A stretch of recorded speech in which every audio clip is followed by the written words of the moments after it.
కురువిందమణి శ్రేణి కనత్కోటీర మండిత. మీరు ఈ నామం గురించి వినే ముందు ఒక చిన్న విషయాన్ని ప్రయత్నం చేయండి వినడానికి. తల మీద పెట్టుకునేటటువంటి ఆభరణములు కొన్ని ఉంటాయి.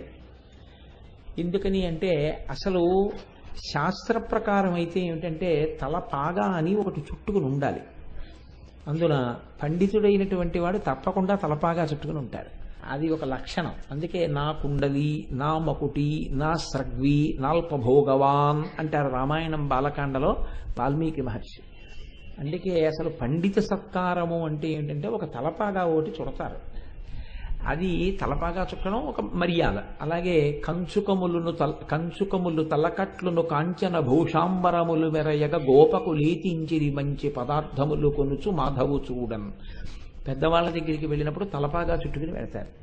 అలాగే ఈశ్వర సన్నిధానంలోకి వెళ్ళి నమస్కారం చేసేటప్పుడు అవన్నీ తీసేసి నమస్కారం చేస్తారు. అది ఒక మర్యాద.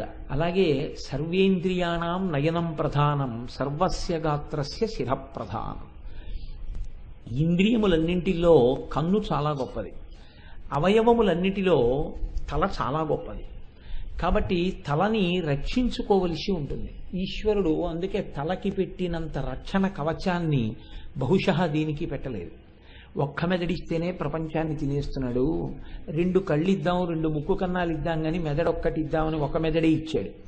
కానీ ఆ ఒక్క మెదడిని ఎంత జాగ్రత్త చేశాడంటే బ్రహ్మాండమైన పింక్ ఒకటి పెట్టాడు, కపాలం. దీని మీద మళ్ళీ జుత్తు పెట్టాడు. అది కూడా రక్షణ కోసమనే ఈశ్వరుడు యొక్క నిర్ణయం. ఇన్నిటిని ఏర్పాటు చేసి భగవానుడు ఈ తలలోనే జ్ఞానేంద్రియములు ఎక్కువగా ఉంటాయి. పడుకున్నటువంటి వాడు పరుపు లేకపోయినా పర్వాలేదు కానీ తలగడా ఒకటి ఇప్పించండి చాలంటాడు. అందుకని తల కింద తలగడా పెట్టుకుని పడుకుంటాం. సమానత్వం అన్నది బహుశः తల దగ్గర కుదరదనుకుంటాను నేను. అసలు సమానత్వం అంటారు కానీ అన్ని వేళలా సమానత్వాలు ఎలా కుదురుతాయండి?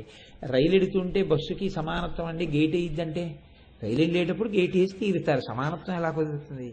ఉంటాయి, ఎప్పుడూ ఉంటుంది లోకంలో. అదొక అర్ధరహితమైన సిద్ధాంతం. ఎప్పుడూ అలా సమానత్వం అనేది అన్ని వేళలా అన్ని విషయాల యందు తీసుకురావడం కుదరని పని. కాబట్టి తల అనబడేటటువంటి దానికి ఒక ప్రత్యేకమైన గౌరవం ఉంటుంది. కాబట్టి దాని కింద ఒక తలగడా పెడుతూ ఉంటాం. సర్వస్య గాత్రస్య శిర ప్రధానం.